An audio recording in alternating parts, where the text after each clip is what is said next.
And also, we are very, very happy to have online events during this time that people are physically apart.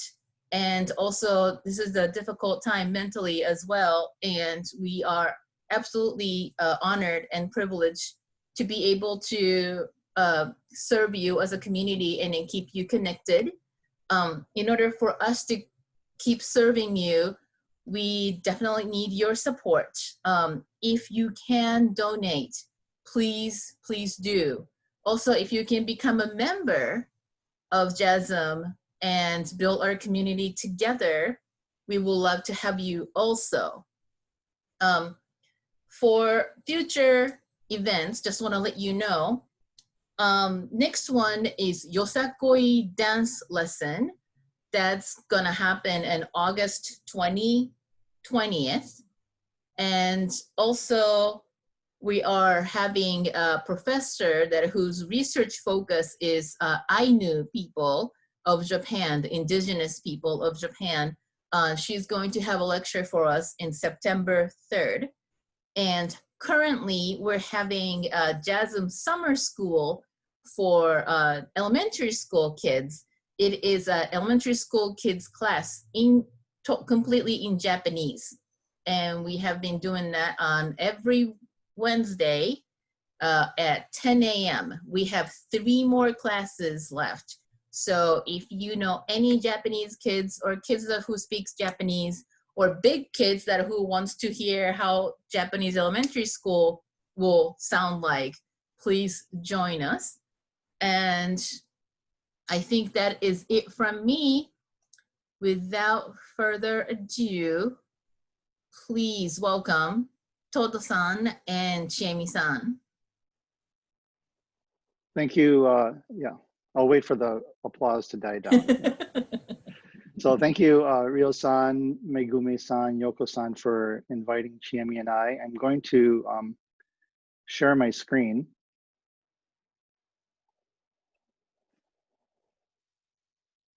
Hopefully you can see our main title slide there.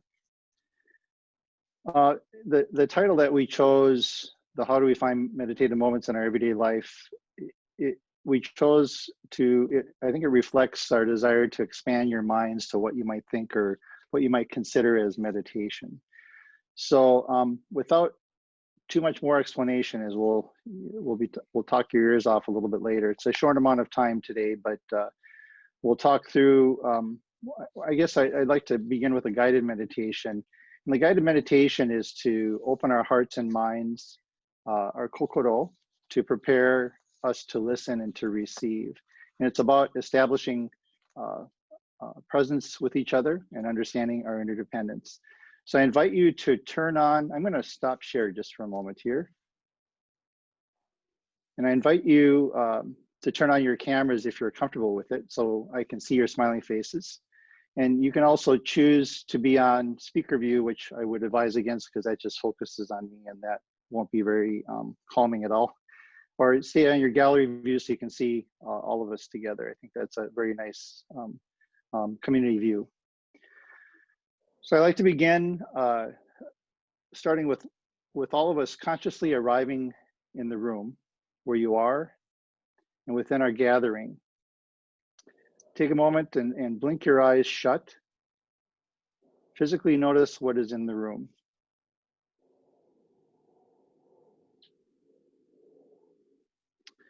Whatever you notice, feel the contact of your body with the chair that is supporting you and supporting your weight.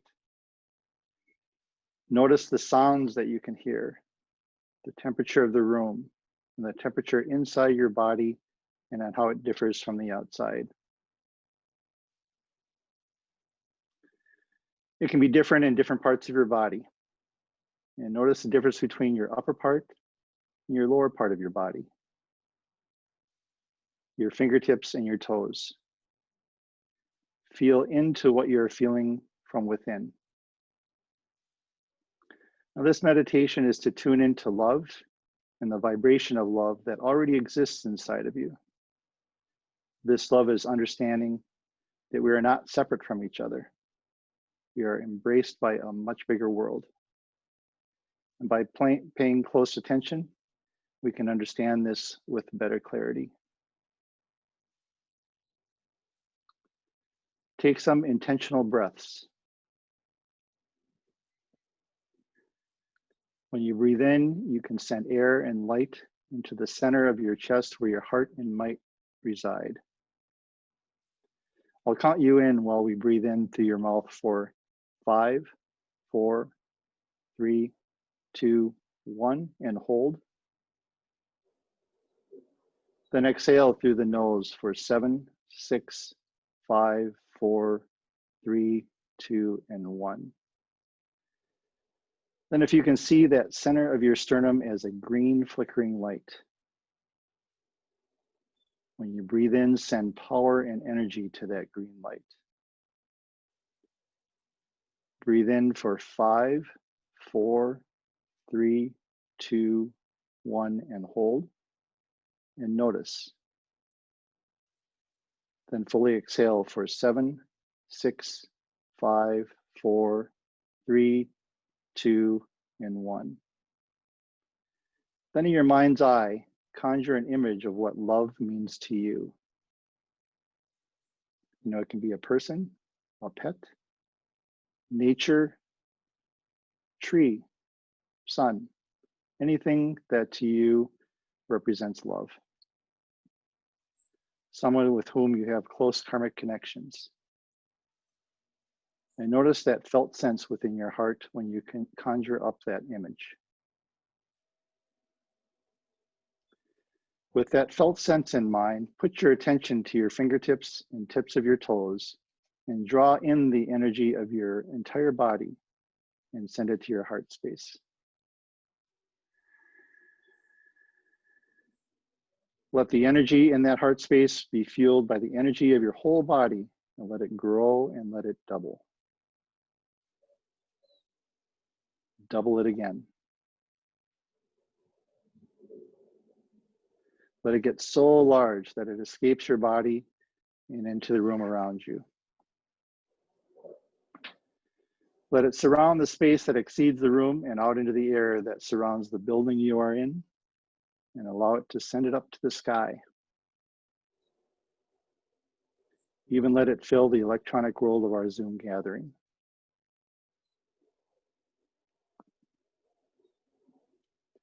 Allow it to integrate with space in the broadest definition and whole of the universe,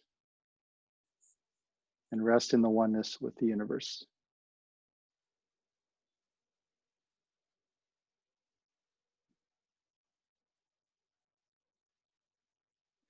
Put your hand over your heart space. Realize the energy of the whole universe that was already there. Buddhists would call this bodhicitta or bodhi mind. And let it drop back in and receive it. You can arrive grounded, present, open-hearted and safe and self-resourced. It is your own power, yet it is the power of others. A strong sense of interdependence and knowing we are not alone. We are part of everything else. We cannot exist without the existence of others. Gratitude. Safe in the truth that you are wisdom, you are compassion, you are connected with all things, you are loved, metta and loving kindness.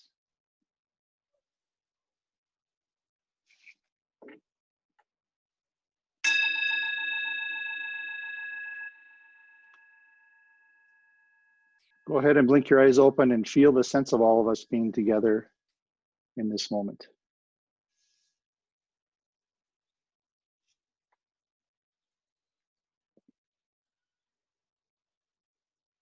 So thank you all for participating. I'm going to reshare my screen.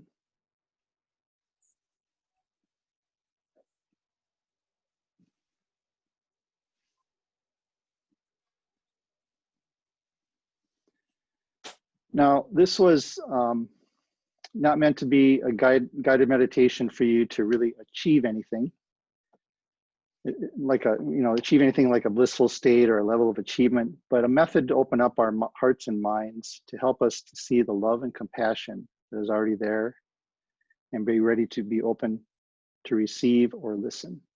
I think that's one of the biggest difficulties we all have living in our chaotic world, to realize that we have conditioned habits that make it difficult to have clarity of thought. So this was an embodied experience. We tend to intellectualize our emotions and only use our minds. So this is to realize that it's an experience of our mind, body, and spirit, or kokoro, and that these are not separate things. And this exercise helps us establish a presence with each other and that we're all interconnected. So hopefully this guided meditation, this exercise that we started with, without hopefully minimal explanation to take away the intellectualization of it in all of you, hopefully this will help us all be fully together during this session.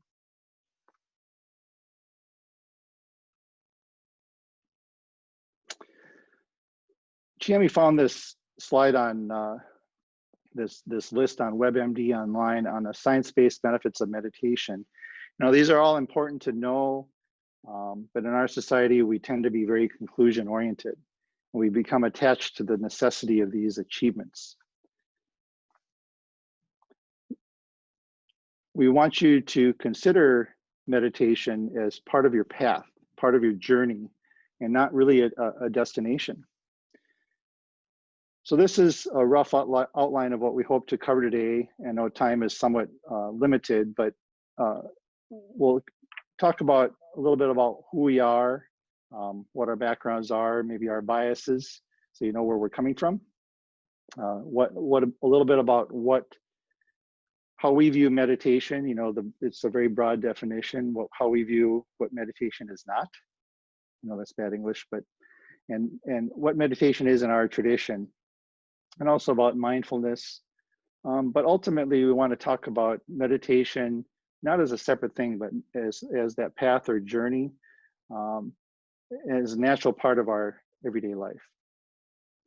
So the background part, Chiemi and I are both Buddhist priests in the Jodo Shinshu tradition. And contrary to popular belief, we, the two of us, like most Buddhists, don't actually meditate in that Western American sense of the word, or maybe in the way that you might be thinking.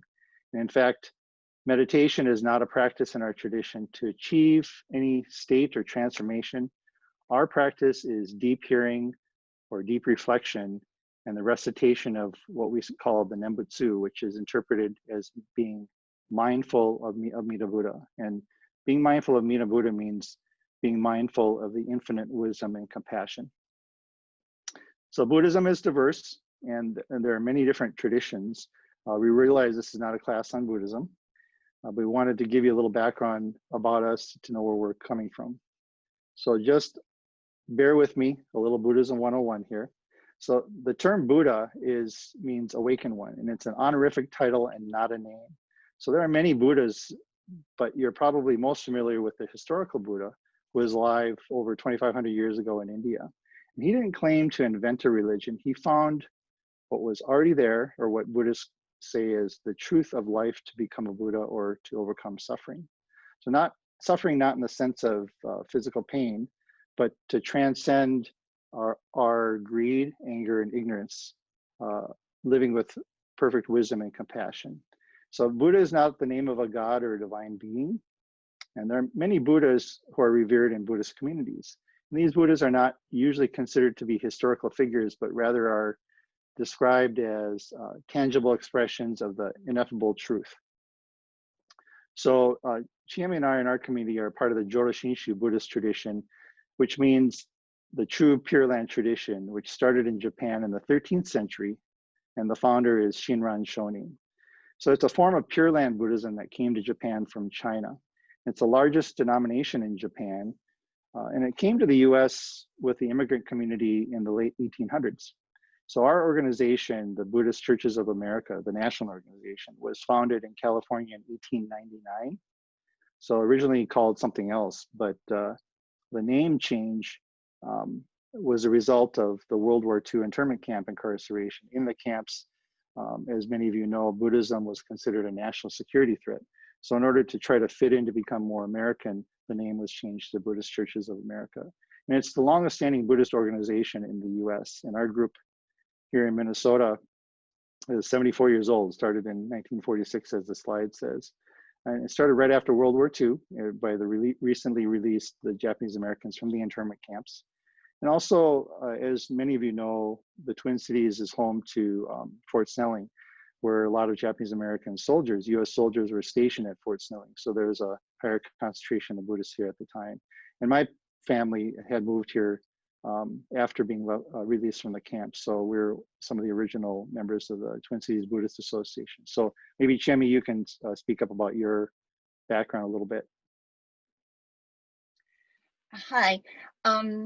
So I grew up in Japan, and then I was also grew up in a temple family in Japan, and it's the Jodo Shinshu temple.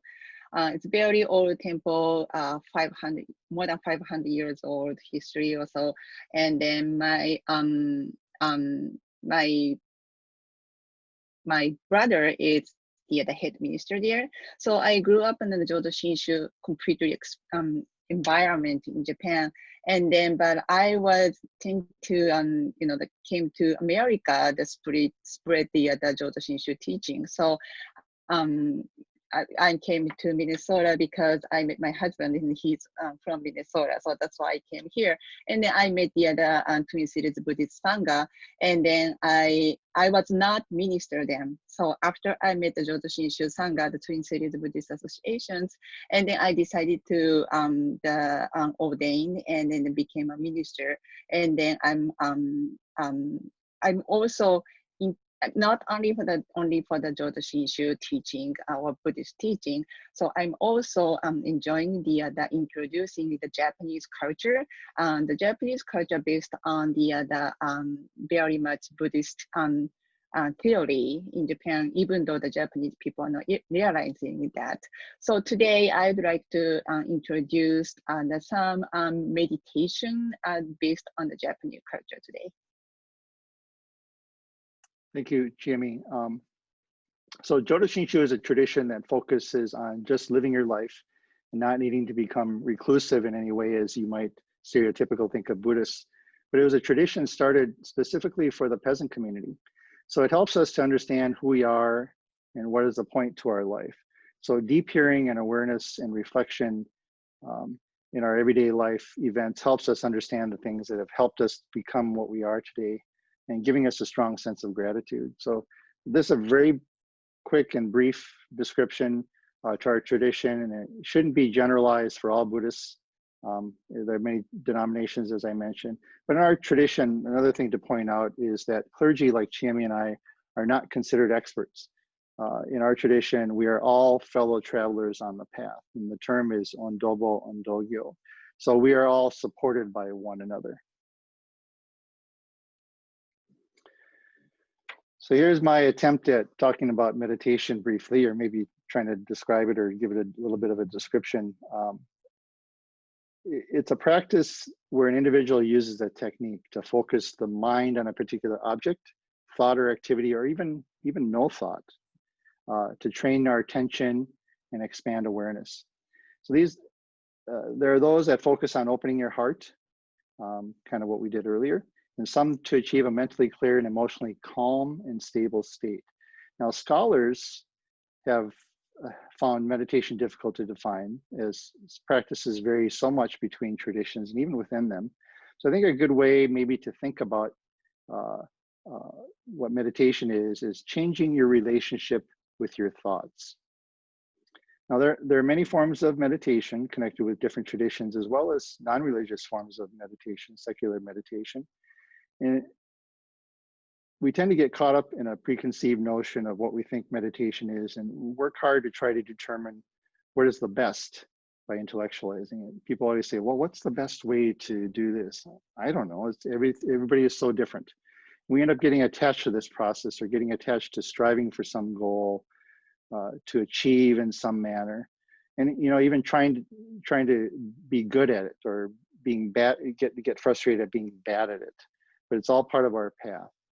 So what meditation is not, I think it's, as I've said repeatedly, it's not an intellectual exercise. And for Buddhists, meditation is really an embodied experience. And also it's important to think of meditation as not a way to get rid of things. Oftentimes that's how people approach it, but it's a way about seeing them much more clearly. Just some common methods of meditation. I think you can all think of your own list. For instance, Zazen, or just sitting in the, the Soto Zen Buddhist tradition. It's focusing your eyes or your mind on something to control the mind. Often it's about talking about focusing on the breath. Zen koans are that thinking about that paradoxical riddles that defy logical thinking. We did a guided meditation. You can create an environment, a calm environment, sitting quietly. I think many of us do that just naturally. There are mudras, or hand and body positions that represent things, maybe even yoga. Chanting, reciting sayings, mantras, sutras, words of the Buddha can be thought of as meditation. But I think we might not think of the routines of our daily lives, like eating, personal hygiene, driving, taking care of your children. We don't think of those things as meditation. Now, meditation is a spiritual discipline that deepens and expands our awareness, and it's not a restrictive or limiting process. I think people who are new to the meditation process might feel like it's a confining process, but it's really not. It's an expanding process. And in the practice of Buddhist meditation, one calms the mind to be like the mind of the Buddha, calm, peaceful, try to be undisturbed. But that's so difficult to do with our human minds racing and getting in the way. It's difficult with our hectic lives as parents with work deadlines and the like. But if we think of it as part of our path, as you're starting to hear a repeated message, it can be the first step towards understanding the heart of reality and to see the true nature of the universe. It brings us face to face with the motives of our actions. And it's not to make them go away, but accept them as part of our lives. I just had to show you our cat Mochi on the bottom of this slide, who's got her own.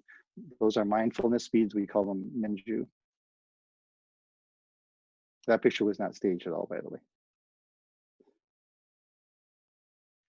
So in our tradition, the Jodo Shinshu tradition, there are many rituals that can be considered form of meditation. An example is chanting. We chant as a group, and we chant the words of the Buddha. And originally, they were chanted as a means to remember the spoken word, as they weren't initially available in written form. And when we chant together, it's neither active nor passive. It's a receptive. So we chant together to receive the power of no self, or emptiness and oneness, which is really about interdependence. So it's like a change in directionality. You think of chanting as putting out something, but we're chanting to receive. And the actions of offering incense, gassho, and bowing are rituals of mindfulness. And the primary practice of Jodo Shinshu is the recitation of the Nembutsu. And this is the saying Namo Amida Butsu, which means I entrust myself, or I am mindful of Amida Buddha, the Buddha of infinite wisdom and compassion, as I mentioned. And it's not a form of petitionary prayer or a mantra. And in Jodo Shinshu, it can be thought of as a religion of, it's thought of as a religion of thank you, and not a religion of please. So the recitation of Namo Amida Butsu can be thought of as a prayer of thank you, of gratitude. And so prayers of please, it could encourage attachment, which might lead to even greater suffering.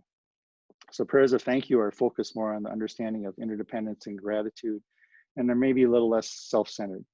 So one interpretation of this recitation that I've heard that I think really is meaningful to me is gratitude and kindness beyond words. So in our tradition, mindfulness is not trying to get rid of emotional attachments. We recognize that we're human, and with human emotions, our blind passions, our greed, anger, and ignorance are considered really fertilizer for realization.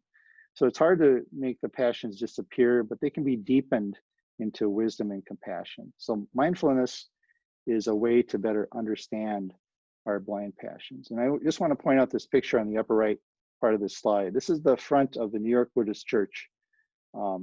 And that's a very larger than life. It's bigger than an average person size sculpture, metal sculpture of Shinran Shonin, our founder. And the significance of this is this was very close to the epicenter of the Hiroshima bomb, and it survived the bomb itself. And so it was given as a gift of peace to the New York Buddhist Church. And interestingly, I've heard stories that it did carry with it still remnants of atomic bomb fallout. So not only the sheen of it, but also in terms of radiation measurement in the statue. And the people have tested and they reassure that it's not a danger at all. But I thought was rather significant, and especially today as we commemorate the 75th anniversary. So I'll turn this slide over to Chami. So I'd like to introduce one of the Japanese meditation traditions. So if you visit the Japanese house in Japan, you might see a family altar like this picture. So, and then especially if it is the traditional Japanese house, they will usually have a butsuma, the special room for their altar. It is usually located at the center of the house. So when people visit someone's house, they go to the altar and then pray, which is one of the ways to say hello to their ancestors and then their family members that have just passed away. They were usually the big wooden cabinets like this, or the left side one is kind of a smaller, modern type of butsudan, which is very popular right now. So so some are like this. And then they contains religious accessories like candlesticks, incense burners, and bells, and then platforms for the praising, offering such as like flowers and foods or rice or so. And then traditional Japanese believes the butsudans to be either a house of the Buddha as well as deceased relatives enshrined with it. So the people usually chant sutras independently at home daily, which is very traditional culture in Japan. And then most people place the pictures of the someone already passed away, someone the people loved or important to their life near the butsudan, the altar. So when the people come home, they say, "Tadaima, I'm home." So some people go to the butsudan and then say, "Tadaima" to the butsudan, "I'm home." When I was a child, so every time we received a gift, we offered to the butsudan first to show the appreciation. And then when I received a report card from the school, we offered it to the butsudan to show my grandfather that passed away, and then to show him how I did in the school. So this meditation that is done using the butsudan serves as a communication between us and then someone very important to our life and has passed away. So it is meditation to help us, find gratitude for the present.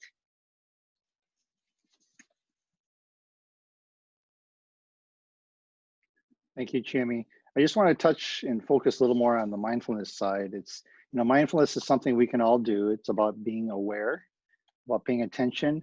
And the Buddha taught that the human mind is always distracted. I think that's not a surprise to us all. And when you're actively mindful, you are noticing and paying attention to your thoughts, feelings, and behaviors and movements. But just as important, if not more important, are the effects that you have on those around you. And secular mindfulness, I think it's focused often on being happy or more productive, whereas Buddhist mindfulness is a way to understand the nature of the interdependent, impermanent self. And it can be done anytime, anywhere, and with anyone, and showing up and being fully engaged in the here and now. And spiritual practice in our tradition is not about just sitting in solitude and meditating. Practice in Jodo Shinshu is experiencing life. So every act, every breath, and every step can be practiced and can help us to become more ourselves. And so it's becoming more aware of everything that goes into the moment you're in. So this is recognizing the interconnectedness of our lives. And I think a good summary is it's a practice of gratitude. So I want to give you a couple of examples. One is a story just relating from my life, but also one, then secondly, I'll do one of something you can take home with you.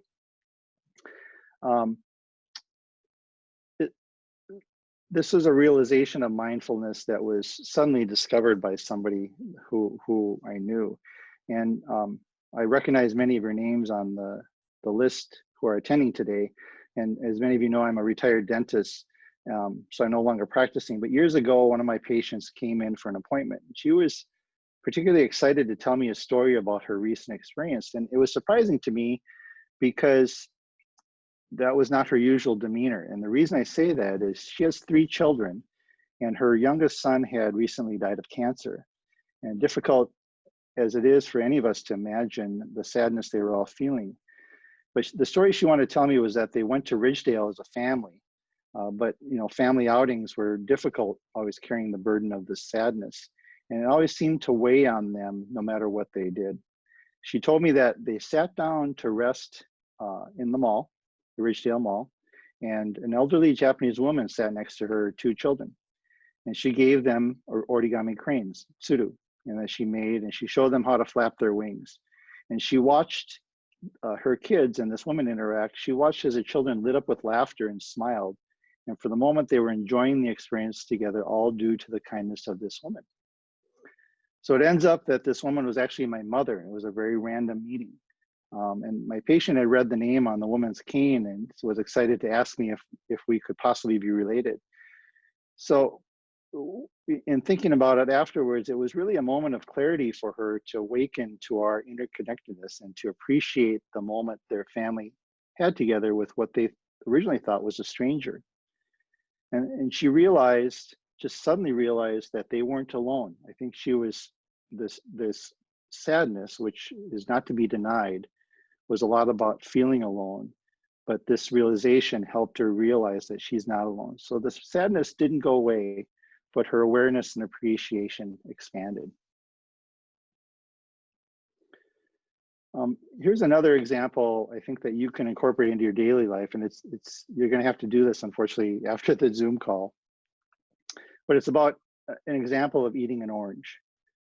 So when you take the time to eat an orange in mindfulness, it's important to do it intentionally. But if you eat an orange in forgetfulness, you're caught in your anxiety and your sorrow, and the orange really isn't there.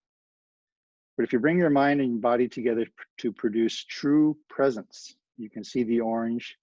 And you can see the orange is an amazing thing. So you peel the orange and you smell the fruit and see the orange blossoms in the orange and the rain and the sun that have gone through the orange blossoms. The orange tree, think about the orange tree that has taken several months to bring the wonder to you. Of course, there's the growers, the pickers, the transportation to get it to the store, and the store workers themselves. And put a section into your mouth and close your mouth mindfully, and with mindfulness, feel the juice coming out of the orange. Consciously think about that and taste the sweetness. It's just not shoving it into your mouth and swallowing it. And take the time to eat it this way. Now, if you don't think you have time to eat an orange like this, what are you using your time for? Are you using your time to worry, or are you using your time to live? Give that a try after we all hang up. So it's easy to see meditation in moments like this where there's calmness, serenity. But how about in these moments? I think many of us with children can relate to. And I'm going to turn the presentation over to Chami here again. So we have learned about many ways and then benefits of the meditation, but can we truly always have the time and the opportunity to meditate in our daily lives? I am a mother of 3 children. Most of my daily life is almost like this picture. So my face can become just as scary as the demons in this picture. So can you turn to the next slide? Like this. This is my kids told me, oh, mom, you looks like the demon like this. So they love these pictures. So what they are? So their names are Nio or Kongo Rikishi in Japanese. So if you have a chance to visit some temple and shrines, you might see these 2 statues in a form of frightened and wrestler-like statues. 2 anger and muscular guardians, the standing entrance of the temples or shrines to protect their god and their Buddha from bad spirits. So why do us parents always become so scary? Oh, that's my kids always said, Mom, you look so scary. Anyway, because us, the parents, are always trying to protect our children. So we are always ready to fight anything that might hurt our children. Parenting is not easy. Everyone becomes a parent for the first time in our life. We become a parent of 2 children for the first time in our lives, only when our second child comes home for the first time. We become parent of the teenager for the first time in our lives, only when our children become a teenager. So it is easy to fall into spiral of stress and feel stuck in many situations. But if we look at our situations with a different point of view, we can find gratitude for things that we couldn't previously appreciate.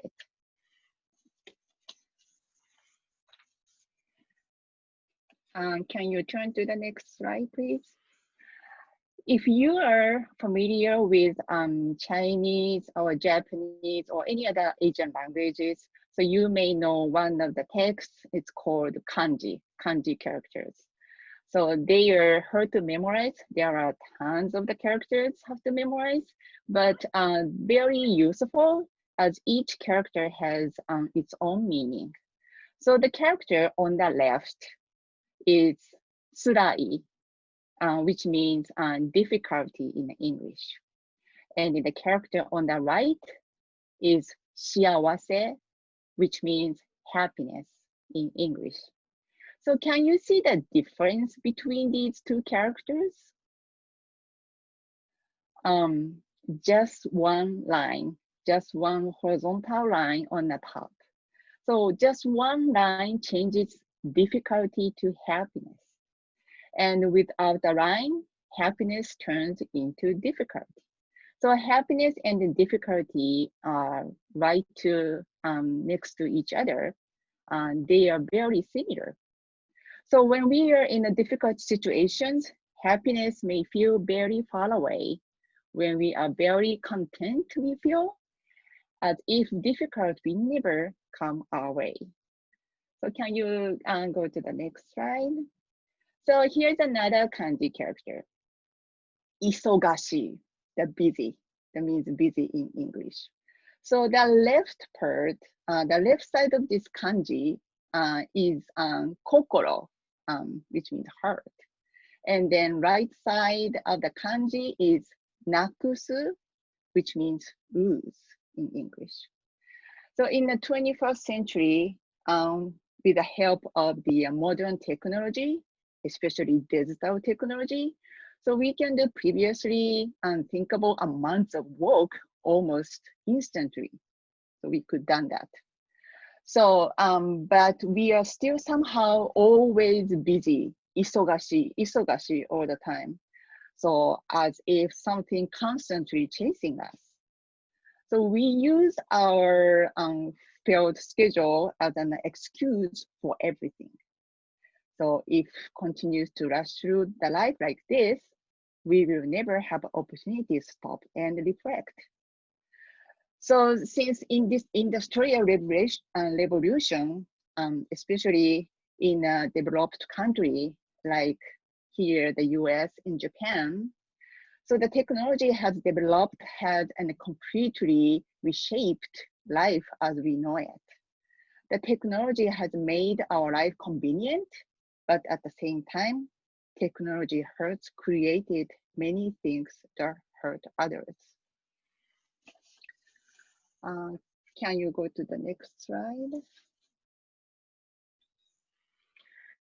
1945, 75 years ago today, on August 6th, 8:15 a.m. at the time when people were still getting ready to go to work or school, 166,000 people are killed in Hiroshima. August 9th, 11:02 a.m., when the children were at the school and the people were taking a break from work to enjoy their lunch, 75,000 people are killed in Nagasaki. In the picture of the left, orphans who lost their parents to the bombs are meditating and then praying to remember their parents. So what do you see from this tragedy?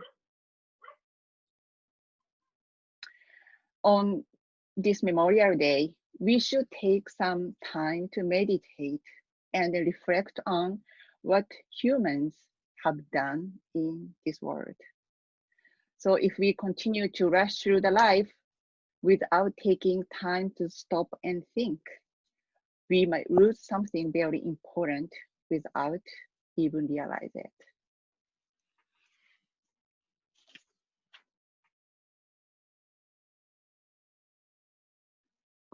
Go ahead to the next slide.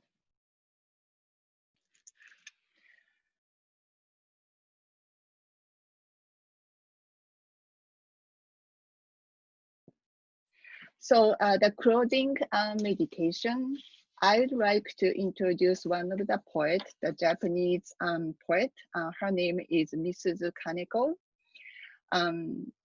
in Japanese and English. And I'm gonna read in Japanese first.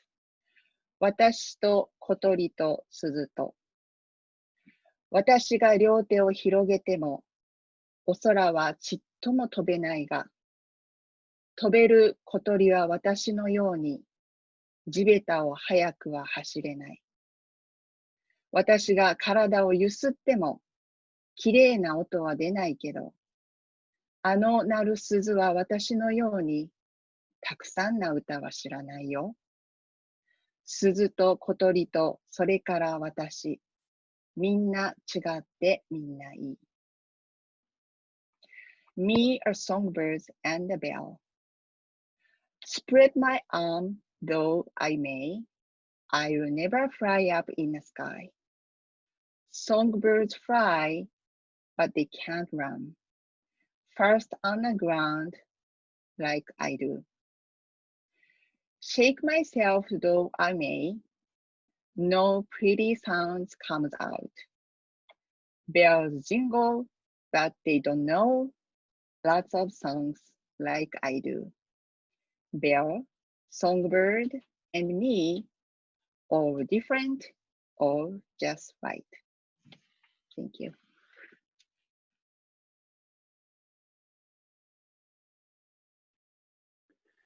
To just a brief summary of our talk today, we can find meditative moments throughout our lives, and hopefully through this presentation, you have a better understanding that meditation can come in many forms.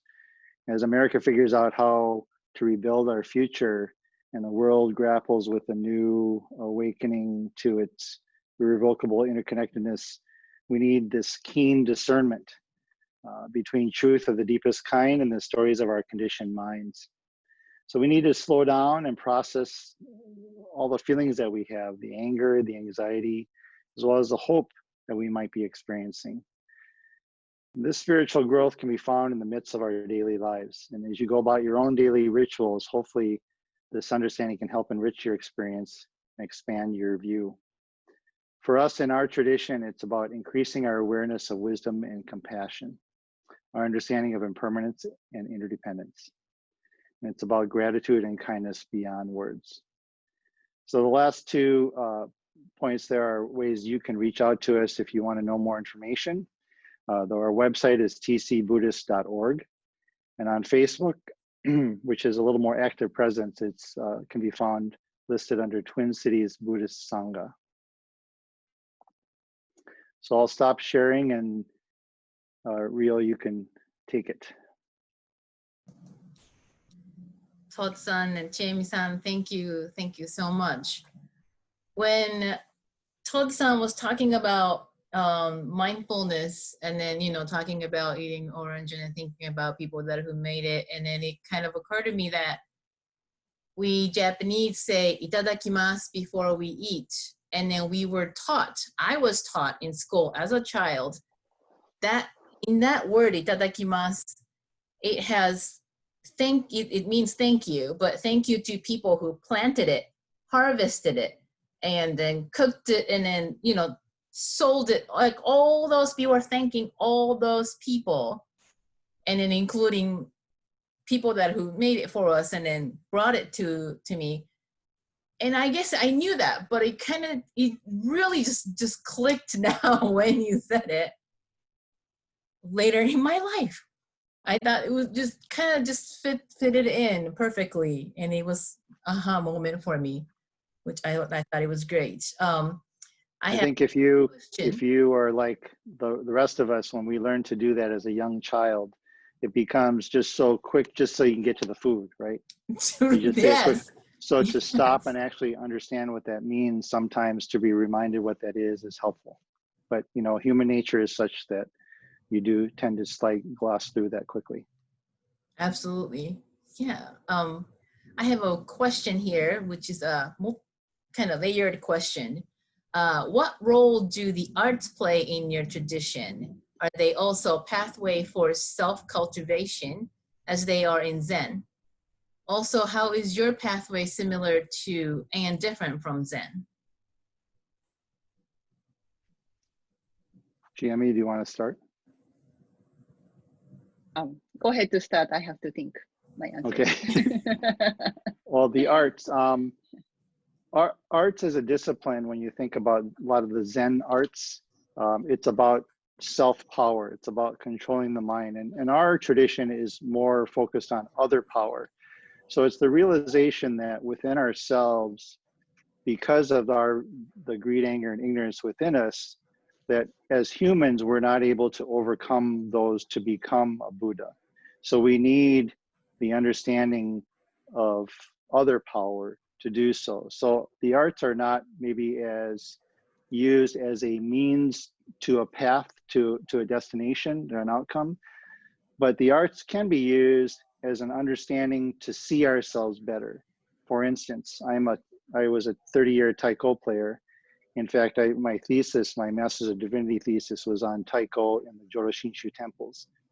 And taiko there is not used as a means to an end, but it's a means to a realization, a means to expose the ego side of ourselves, to understand the things about us that maybe not be make us human. Not that it's a bad thing, but we need to appreciate and actually see that and understand that. So Jodo Shinshu temple taiko groups have a little different fundamental philosophical underlying philosophy than your typical performance-oriented other taiko group. It's subtle, but it's very different in those means of traditions. Hopefully that helps answer that part of the question. Maybe Jimmy can expand upon that.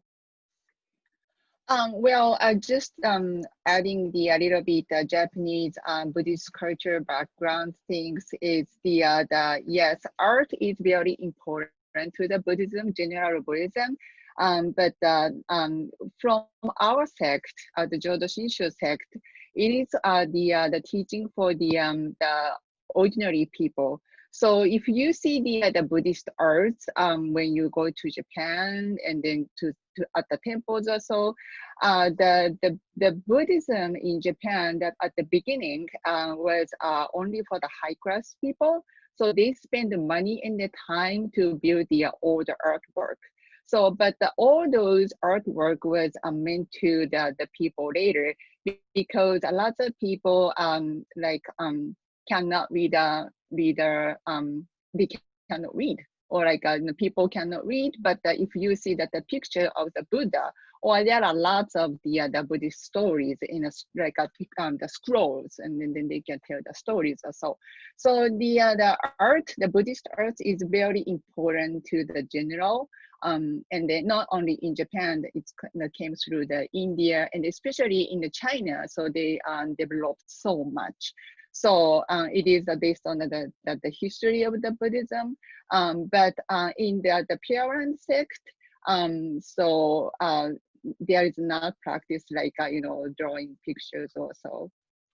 I don't know. I was answering the question. Also, just to expand on what Chiemi had to say, the origins of Jodo Shinshu Buddhism, as I mentioned, was really geared towards the uneducated, the peasant population, because during that time of Buddhism, it was for the elite, those who could read and write and step away from be reclusive. But what about the fishermen, the people who violated precepts to make a living and to provide welfare for the rest of the people? They were the forgotten people. And so there was a movement during the Kamakura period for a single practice Buddhism, and Jodo Shinshu was just one of them, but one that tried to was a radical innovator in terms of being inclusive during that time period.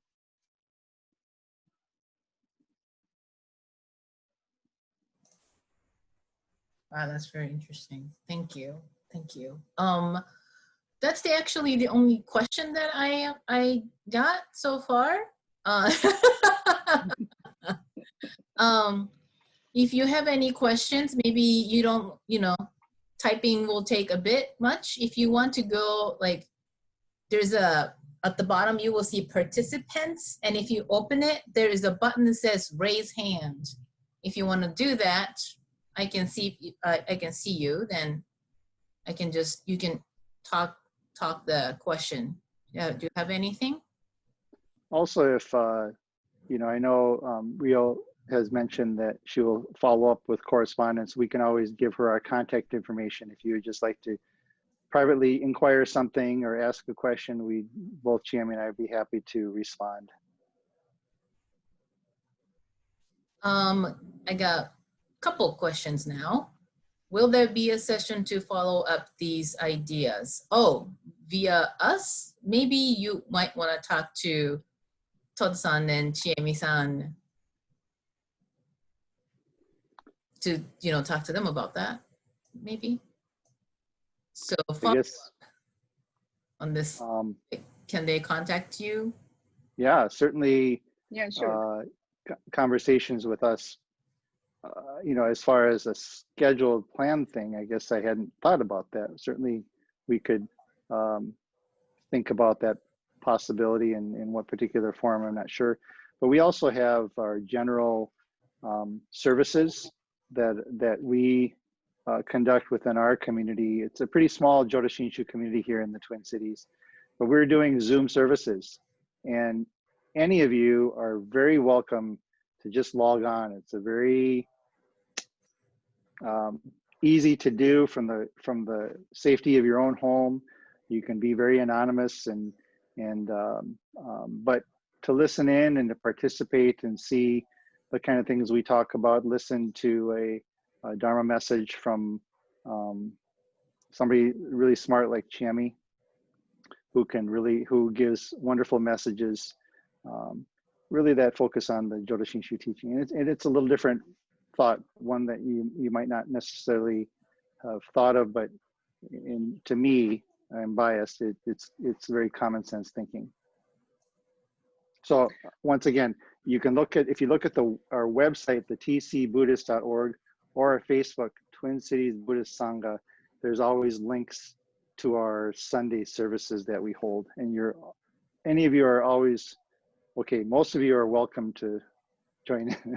All of you are welcome, of course. I think you were looking at me when you said most of, but you know, I won't take Yes, I it was. personal now. Well, and then me myself, not myself, but as a sangha.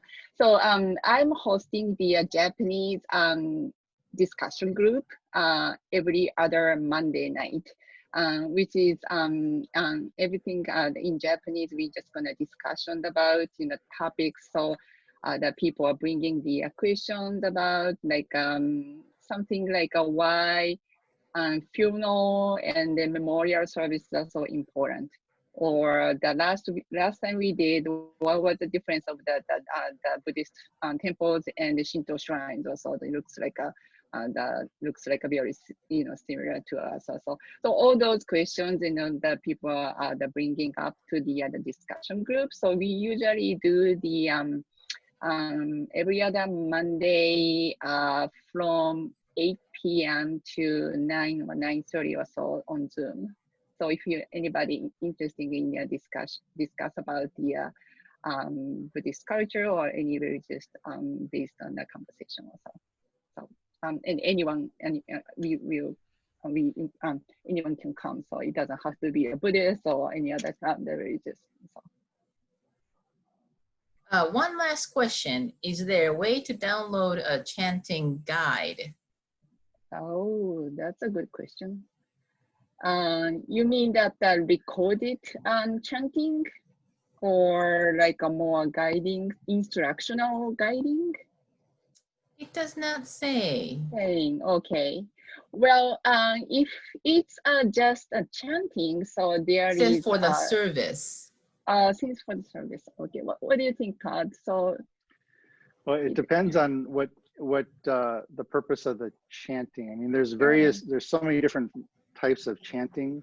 In our tradition, there are certain chants that are done, and you can find them all online. There are many of the temples will publish them and recordings of them, and if you can't find the words, they're in a stylized Japanese, old style Japanese, but there's also English translations. But all of our chants are not in, most of our chants are not in English. Mm. If you have anything, like if you find something in the future, you can send it to us and we can share with the participants also.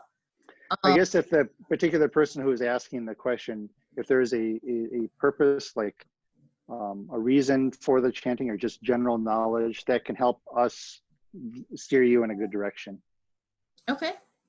Another question says, where can we find information about the Monday night gatherings? How could we join? So that one that James-san was talking about. So how about if you guys can give us all of those informations, we will share everything. Everybody that who participated. Yep. Sounds cool? Yep. Be happy to. Contact information, the email address that I just received via chat also. Okay. For that sure. PC Buddhist email address. I think it's a very good time. Hold on one. Oh, yay, thank you. I did a very good job. Somebody said, I was like, I tried to read it. Great. Thank you to both of you. And also thank you to everyone that who joined us today. It's always to be together, even though in a virtual place. And again, thank you very much for letting us serve you. It's our honor. We're very happy to do this. And again, if you can support us by donating, that would be wonderful. Also, please become a member. We would love to have you. And see you in the next event, which is Yosakoi, pretty soon. So get ready to dance. Where's my hand? There. Thank you very much, everybody. Have a good evening. Thank you. Thank you. Thank you.